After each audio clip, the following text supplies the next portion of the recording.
आपल्या जळगाव जिल्ह्यातील जामनेर तालुक्यातील शेंदुर्णी नगरपंचायतीच्या जवळपास 7 नगरसेवकांनी श्रीकांतजी शिंदे साहेबांच्या हस्ते शिवसेनेमध्ये कल्याण येथे प्रवेश केलेला आहे। त्यामध्ये राष्ट्रवादी काँग्रेस पार्टी शरदचंद्र पवार गटाचे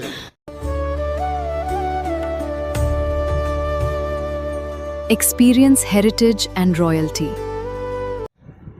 नगरसेवक उज्ज्वल निकम, सय्यद सलीम, सौ जागृती धनगर आणि अश्विनी गरुड यांनी प्रवेश केला असून काँग्रेसचे नगरसेवक, काँग्रेसचे ज्येष्ठ पदाधिकारी अमरीश गरुड, उजमा शेख आणि उबाडाचे संजय उर्फ भैया सूर्यवंशी यांनी शिवसेनेमध्ये प्रवेश घेतलेला आहे। सर्वप्रथम जिल्हा प्रमुख या नात्यानं त्यांचं मी शिवसेनेमध्ये स्वागत करतो। नामदार आणि त्याचाच एक विषय म्हणून आज त्यांचं इथे शिवसेनेचे जिल्हा प्रमुखांच्या म्हणजे माझ्या कार्यालयामध्ये त्यांचा सत्कार आम्ही शिवसेनेच्या ज्येष्ठ पदाधिकाऱ्यांकडून करून घेतला।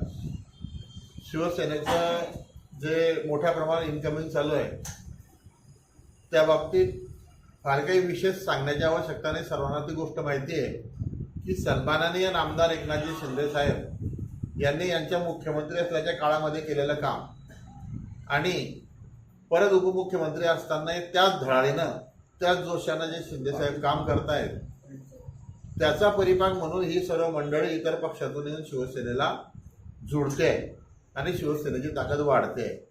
अशाच प्रकारे पूर्ण महाराष्ट्रभर इन्कमिंग सुरू आहे। यापुढेही जळगाव जिल्ह्यातून माझ्याकडे विभाग असलेल्या रावेर लोकसभेतून आणखी बऱ्याच नगरसेवकांचा प्रवेश बाकी आहे, तो आता काही काळामध्ये होईल। त्याचबरोबर इतर पक्षातील इतरही ठिकाणच्या लोकप्रतिनिधी व इतर ठिकाणचे माजी लोकप्रतिनिधी, माजी नगरसेवक यांचा प्रवेश बऱ्याच दिवसापासून सुरू आहे। या भागाचा विचार करता, जळगाव जिल्ह्याचा विचार करता इथे शिवसेनेची मित्रपक्षाच्या बरोबरीनं ताकद आहे आणि जिल्ह्यामध्ये सर्वच्या सर्व आमदार हे महायुतीचे आहे, म्हणजे महायुतीची ताकद वाढते आहे। त्याचबरोबर शिवसेनेची ताकद विशेष वाढते आहे। तर त्याला कारणीभूत असेल तर ते शिवसेना मुख्य नेते एकनाथजी शिंदे साहेबांचं कार्य, डॉक्टर श्रीकांतजी शिंदे साहेबांचं कार्य, या जिल्ह्याचे पालकमंत्री नामदार गुलाबरावजी पाटील साहेब यांचं कार्य आणि आमचे मुक्ताईनगरचे डॅशिंग कार्यसम्राट आमदार चंद्रकांत भाऊ पाटील यांनी मुक्ताईनगर परिसराचा केलेला विकास आणि त्यांचं कार्य यावर प्रेरित होऊन ही सर्व मंडळी शिवसेनेत येत आहेत।